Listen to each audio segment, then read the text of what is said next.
წლების განმავლობაში გვეუბნებოდნენ, რომ Microsoft Windows-ი გარდაუვალია, რომ დიდი ტექნოლოგიური კომპანიების ოპერაციული სისტემების გარეშე თანამედროვე საზოგადოება უბრალოდ შეწყვეტს ფუნქციონირებას.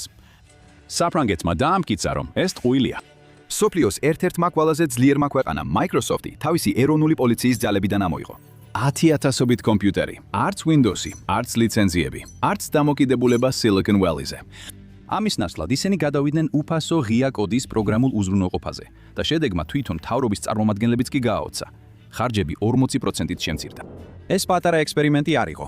ეს იყო მასობრივი კორპორატიული გადაყვანა. და ამან გამოავლინა რაღაც, რასაც დიდი ტექნოლოგიური კომპანიები არ ელოდნენ.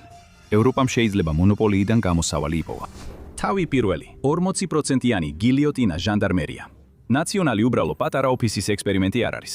ის ფრანგული სამართალდამცავი ორგანოების ორი მთავარი ბურჯიდან ერთ-ერთს წარმოადგენს. ამიტომ, როდესაც საფრანგეთმა დაიწყო Windows-ის ამოღება მთელი დეპარტამენტის მასშტაბით, ხალხმა ეს შეამჩნია. დღეს ამ კომპიუტერებიდან 103,000-ზე მეტი სპეციალურად მორგებულ Linux სისტემაზე მუშაობს. ეს მთელი სამუშაო კომპიუტერების 87% შეადგენს. დარჩენილი 3% კი სპეციალურ ტერმინალებზეა, რომლებიც ძველ კონტრაქტებზეა მიბმული. როდესაც ეს კონტრაქტები იწურება, ბოლო Windows კომპიუტერებიც მათთან ერთად ხრება. ახალი ჟანდარმერიის კომპიუტერები საერთოდ ოპერაციული სისტემის გარეშე მოდის. შეძენის ფასში OEM Windows-ის ლიცენზია არ შედის. ავტომატური აქტივაციის სიგნალი Redmond-ში აღარ იგზავნება. ტექნიკა სრულიად ცარიელი ჩამოდის. ამის შემდეგ საფრანგეთის მთავრობის IT ჯგუფები თავად აწყობენ კომპიუტერებს და შემდეგ მათ ოფიცრებთან აგზავნიან. ეს ნიშნავს, რომ კომპიუტერებზე Microsoft-ის გადასახადი აღარ არსებობს. ეხლა თითოეული სამუშაო სადგური წარმოადგენს ერთ კონკრეტულ გადაწყვეტილებას და ეს გადაწყვეტილება მრავალჯერ მეორდება მთელ ფლოტში. თითოეული მათგანი ჩუმად აშორებს ამერიკულ პროგრამულ მომწოდებელს ეროვნული ინსტიტუტის ხარჯების ბაზიდან. ცალკეულად ეს მცირე ჩანს, თითქმის უხილავია, მაგრამ ამ მასშტაბზე სწრაფად გროვდება. გაწმენდაც ისეთივე ფრთხილი იყო. სპეციალიზებული აპლიკაციები თავიდან დაიწერა ახალი კომპიუტერებისთვის. IT გუნდებმა პარალელურად განახორციელეს დანერგვები, რათა გადართვისას შეფერხების დრო ნულზე დარჩენილიყო. ინტერფეისი განზრახ დარჩა ნაცნობი, ზუსტად ისეთი, როგორცაც ოფიცრები წლების განმავლობაში იყენებდნენ. სწავლის პროცესი არასდროს გამხდარა საბაბი, რომ რამე შეენელებინათ. ერთი ხარჯთაღრიცხვა, ერთი გადაწყვეტილება და მილიონები უკვე დაზოგილია. 2,2 მილიონი დოლარი ყოველ წელს იჭრება ლიცენზირების ბიუჯეტიდან. ეს გადასახადი ადრე პირდაპირ ფრანგი გადამფრთელების ჯიბიდან მიდიოდა Microsoft-ის მოგების სვეტში. წელიწლის შემდეგ ყოველგვარი დასასრულის პერსპექტივის გარეშე ასე გრძელდებოდა, სანამ ეს არ შეიცვალა. ეს მუდმივი თანხა ევროპის ერთ-ერთი ყველაზე საიმედო შემოსავლის წყაროდან ამოიღეს. შესყიდვების ოფიცრები უწყებაში ამას სტრუქტურულ შემცირებად აღწერენ. Microsoft-ის სასოწარკვეთილი მოლაპარაკებების მიუხედავად, ერთადერთი გამოსავალი იყო წასვლა. საკუთრების საერთო ღირებულების 40%-იანი შემცირება ის რიცხვი, რომელსაც ნამდვილად აქვს მნიშვნელობა. ეს მოიცავს ყველაფერს ლიცენზირებიდან და მხარდაჭერის კონტრაქტებიდან დაწყებული ტრენინგებითა და ამერიკული პროგრამული უზრუნველყოფის სახელმწიფო სტრუქტურებში გამოყენების ხარჯებით დამთავრებული. ეხლა სისტემა უფრო იაფად მუშაობს და მომწოდებელი მთლიანად ჯაჭვის გარეთაა. შიდა ანგარიშები მიუთითებს, რომ არ არის რეალური წარმადობის შემცირება, არ არის გაზომვადი დაყოვნება და ნულოვანი პროდუქტიულობის ვარდნა. ზოგ შემთხვევაში მაჩვენებლები რეალურად გაუმჯობესდა კიდეც. ხოლო Microsoft-მა მათ დაინახეს, როგორ გაუქრათ განმეორებადი შემოსავლის წყარო ევროპის ერთ-ერთი ყველაზე უსაფრთხოების მგზნობიარე ინსტიტუტიდან. ბოლო წუთს არ გამოჩენილა ფასდაკლების პაკეტი. არც უფროსი ანგარიშების მენეჯერი ჩამოფრენილა სიეტლიდან. იმ დროისთვის, როცა გარედან უკვე შესამჩნევი იყო მათი გაძევება, შიდა გუნდებს უკვე საკუთარი ოპერაციული სისტემა ჰქონდათ. მათვე ეკუთვნოდათ განახლების სისტემა. მათ სულად ჰქონდათ კონტროლი დანერგვის ინსტრუმენტების ჯაჭვზე. ეს გამოსვლა ციკლურიდან სტრუქტურულად აქცევს. თუნდაც მომავალში ფრანგულ ადმინისტრაციას უკან დაბრუნება უნდოდეს, ინსტიტუციური ძალა ეხლა მთლიანად ჟანდარმერიაშია თავმოყრილი. ყოველი დოლარი, რომელიც ადრე Silicon Valley-ის აქციონერების მოგებას აფინანსებდა, ახლა საფრანგეთის საზღვრებში რჩება. გაკვეთილი, რომელიც Microsoft-მა როგორც ჩანს აითვისა, არასასიამოვნოა. საფრანგეთს უკეთესი შეთანხმება არ მოუთხოვია და სწორედ ეს იყო მთელი პრობლემა. მაგრამ აღმოჩნდა, რომ ფული მხოლოდ ნახევარი ამბავია. თავი მეორე, ტელემეტრიის შავი ხვრელი. უფრო დიდი მიზეზი იყო მონაცემების გაჟონვა, რაზეც თითქმის არავინ საუბრობს რიად.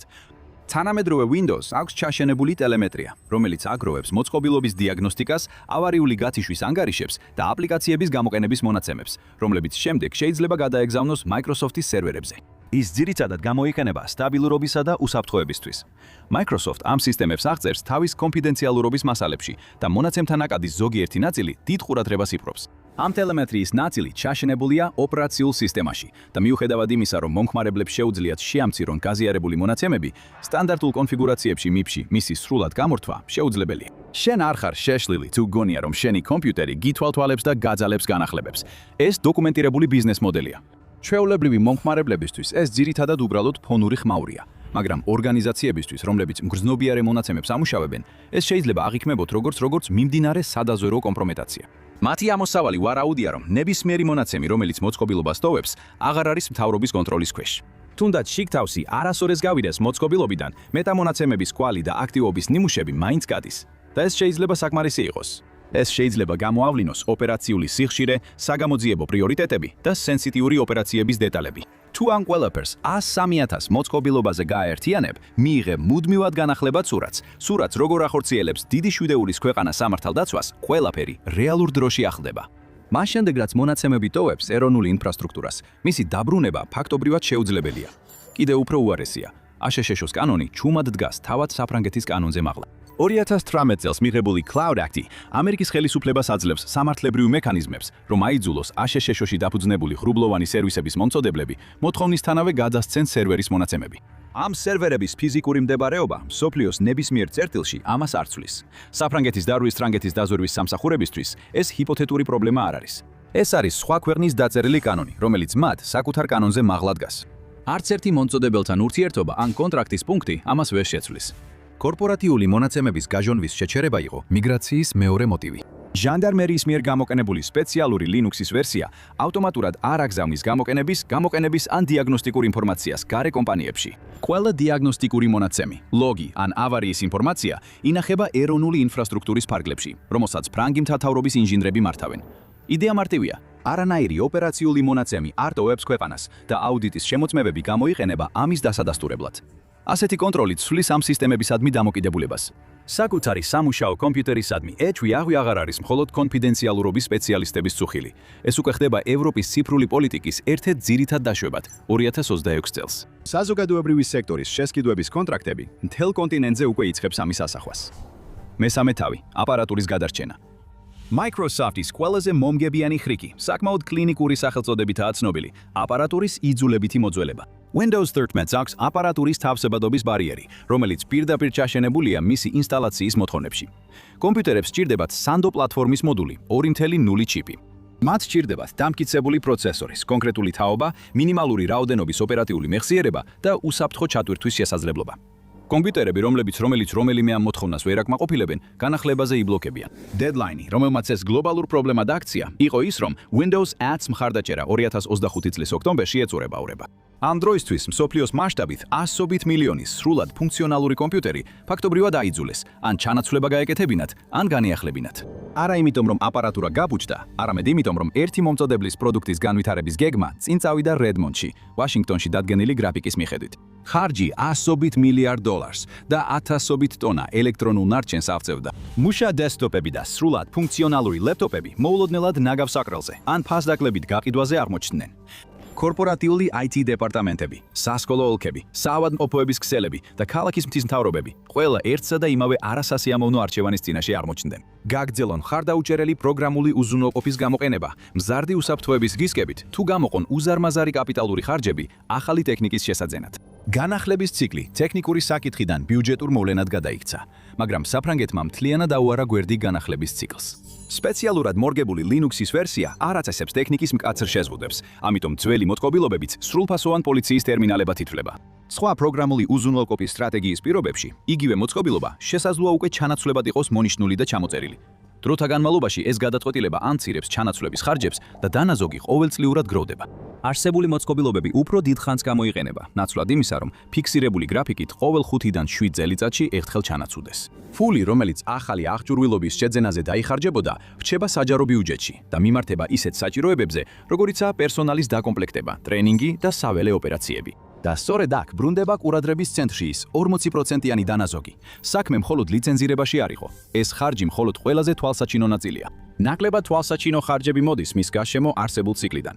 მუდმივი ტექნიკის განახლება, შესყიდვის კონტრაქტები, მომხმარებლების გადამზადება, utilizatsiis მართვა და ამორტიზაციის გრაფიკების კონტროლი. დროთა განმავლობაში ეს ფაქტორები მთავრობას ავალდებულებს განახლების გრაფიკების დაცვას, მიუხედავად იმისა, სჭირდებათ თუ არა. ამასთან სდევს გარემოზე ზემოქმედებაც. თუნდაც ეს მთავარი მიზანი არ ყოფილიყო, ნაკლები ჩანაცვლება ნიშნავს ნაკლებ ტრანსპორტირების ემისიებს და ნაკლებ ელექტრონულ ნარჩენს. საფრანგეთმა ეს მიდგომა გარემოს დაცვითი გზავნილის გამო არ მიიღო, მაგრამ ბუნებრივად შემცირებული ცვლა ამცირებს ეკოლოგიურ ნაკვალევს. თუ კარგად დააკვირდებით, ელექტრონული ნარჩენების ციკლი გაყიდვების ტაქტიკად გამოიყურება. თავსებადობის წესები იმ ნაწილია, რაც ამ ციკლს აგრძელებს. პრაქტიკაში ისინი ხშირად ახალ აპარატურაზე რეგულარულ განახლებას უწყობენ ხელს, Microsoft-ის გრაფიკის მიხედვით. ამ პრობლემის გადაჭრის გზა არც თეორიულია და არც მხოლოდ დაგეგმვის დოკუმენტებშია შეზღუდული. ეს უკვე ხორციელდება ერთ-ერთი დიდი G7 ქვეყნის პოლიციის ძალებში, სადაც სისტემები მუშაობს იმ აპარატურაზე, რომელსაც Microsoft ოფიციალურად აღარ უჭერს მხარს. ეხლა ამას სხვა ქვეყნებიც ამჩნევენ. მეოთხე თავი, სუვერენიტეტის გადამდები ეფექტი. შლეზვიგ-ჰოლშტაინი გერმანიის ყველაზე ჩრდილოეთ შტატია. თეორიულად ეს საკმაოდ მშვიდი ადგილია პროგრამული აჯანყების დასაწყებად. ეს ნაწილობრივ ის მიზეზია, რის გამოც ტექნოლოგიური მედიის გარეთ ბევრმა ვერ შეამჩნია ეს ამბავი. შტატმა ახლახან დაიწყო გერმანიაში Microsoft-ის ყველაზე მასშტაბური გაძევება.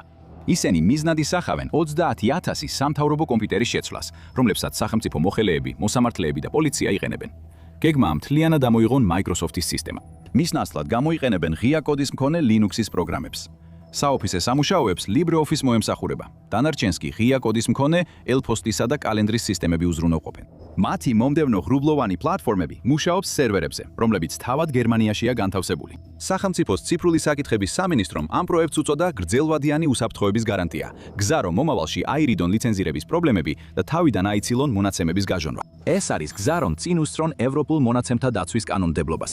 10,000-ობით მომხმარებლის გადაყვანა იაფი არ არის.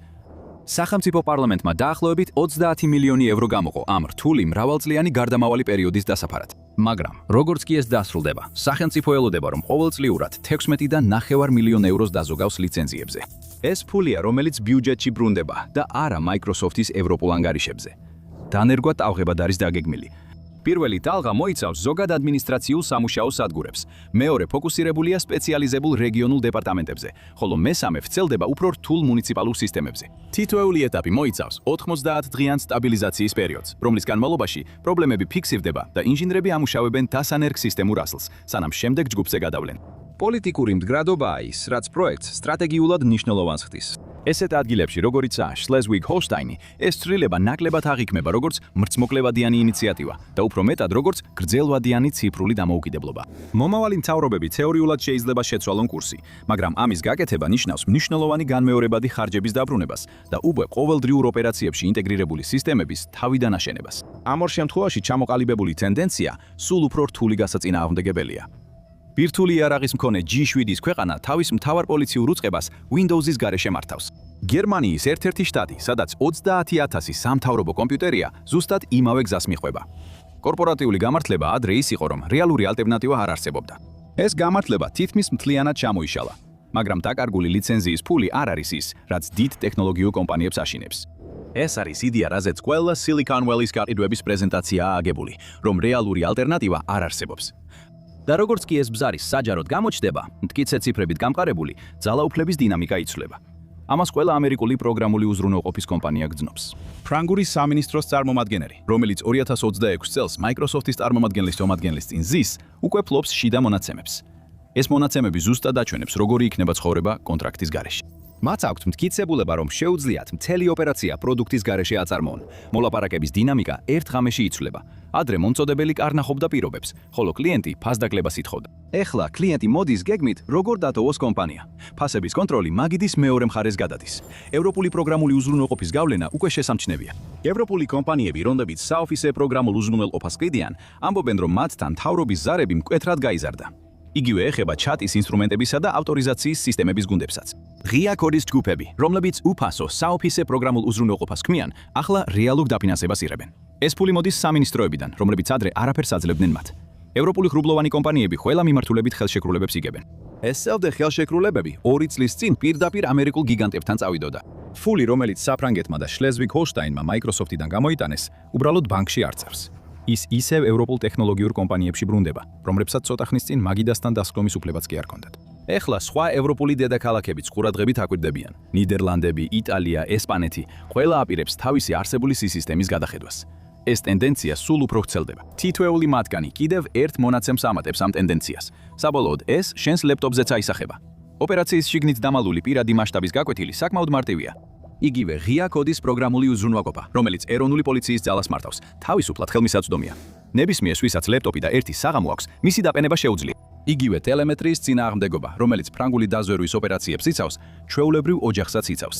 აპარატურის სიცოცხლის ციკლის გახანგრძლივება, რომელმაც საფრანგეთს ასობით მილიონი დაუზოგა, ერთ მომხმარებელს ახალი კომპიუტერის შეძენის ხარჯს უნახავს. გეგმა ისე მარტივად მცირდება, როგორც იზრდება. როცა ყველაფერს ერთად შეხედავ, ნათელი ხდება რა შეძლო საფრანგეთმა. ფინანსური სვლა, უსაფრთხოების ოპერაცია, აპარატურის პოლიტიკა. ეს ყველაფერი ერთდროულად განხორციელდა ერთი შესყიდვის გადაწყვეტილებით. 40%-იანი ხარჯების შემცირება კი მთავარი მაჩვენებელია. ამ ყველაფრის ქვეშ სხვა სარგებელიცაა: დაზვერვის სანდოობა, აპარატურის გახანგრძლივებული სიცოცხლე, ბიუჯეტის გადამისამართება. მთელი ეს ნაბიჯი მრავალ პოლიტიკურ ციკლში თვითონვე იმხარებს თავს. გარდაუვალი პროგრამული მონოპოლიების ეპოქა იშლება. საფრანგეთმა კორპორატიული ჩაკეტილობა ეროვნულ დონეზე გაარღვია. ყველა სხვა ევროპულ დედაქალაქს შეუძლია ეს დააკოპიროს. Microsoft-ის გადასახადის გადახდის საბაბი აღარ არსებობს. ეს აჩვენებს, რომ Silicon Valley-ის ქაშმარი კონკურენტი კი არ არის, არამედ ისაა, რომ მიხვდეთ, საერთოდ არ გჭირდებათ ისინი. მაგრამ ნამდვილი ამბავი მხოლოდ განცხადებებში არ არის, ბებში არ არის, არამედ იმ სისტემებშია, რომლებიც ჩუმად თავიდან იწერება მათ ქვეშ. და როცა ამ ზაბს გახვევით, საბოლოოდ სულ სხვა კითხვებს ვსვამთ იმის შესახებ, თუ რა დიქცა Windows-ი. საფრანგეთის მიერ Windows-ზე უარის თქმა მხოლოდ შესყიდვების არჩევანი არ იყო. ეს აჩვენებდა, რა იცვლება, როცა მასზე მასშტაბურად აღარ ხარ დამოკიდებული. და როცა ამ ცვლილებას ხედავ, Microsoft-ის პროდუქტები ცოტა სხვანაირად გამოიყურებ. გაიგეთ მეტი ვიდეოში, რაღაც ძალიან არასწორია Microsoft Windows 11-ში. ან უყურეთ ამ ვიდეოს მის ნაცვლად.